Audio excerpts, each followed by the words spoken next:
correcting spiritual mistakes. And this is done by restitution. I'll quickly read the book of Luke chapter 19 verse 8. Luke 19:8 says, "And Zacchaeus stood and said unto the Lord, Behold, Lord, the half of the goods I give to the poor, and if I have taken anything from any man by false accusation, I restored him fourfold." I'll give you a background story. Zacchaeus was a tax collector, a very corrupt officer in the regime of those days during the time of Jesus. He was the chief tax collector, and what he did is that he could take bribes, he could impose a lot of monetary punishment on people. So you find that the guy was corrupt. He became wealthy because of corruption. So he did a lot of injustices to people.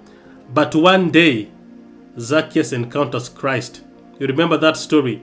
He was shot and he was on top of the sycamore tree, and he encountered Jesus. Jesus speaks to him and tells him, "Today I'll dine in your house."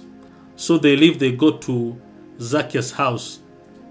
So he accepts Christ, and Jesus says that now salvation has come into your household.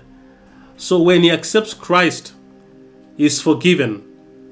I want you to get me right. When you accept Christ, you're forgiven. But it does not stop there. He goes ahead.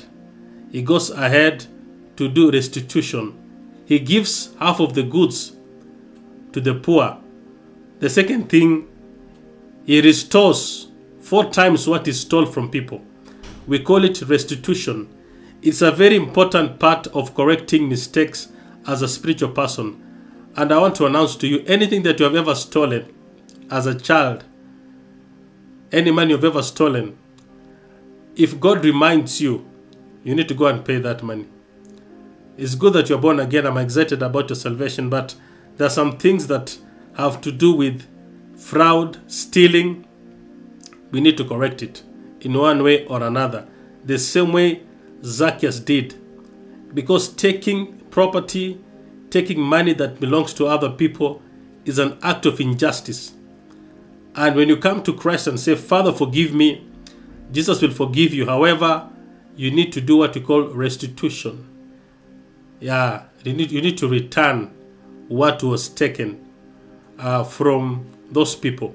I've heard stories of pastors who later on in life, as servants of God, God asked them to go back and restore the thing they stole as children during prayer. I'm not punishing you so that you begin to ask yourself, what shall I return? Just go to God and tell God, I want to do restitution, show me. And then the Holy Spirit will begin to speak to you, telling you, you took 2,000 from this pocket, go and pay 4,000. You took 1,000 from that friend of yours, go and pay double. It is possible, it happens. The Holy Spirit can speak to you when you're praying. He opens something that you have forgotten for years. He tells you, you need to go back and begin to do restitution. Especially things that have to do with property, stolen property, money, livestock, things that belong to other people. If you want to be a firm believer, without accusation, without embarrassment, shaming the devil, you need to go and do restitution.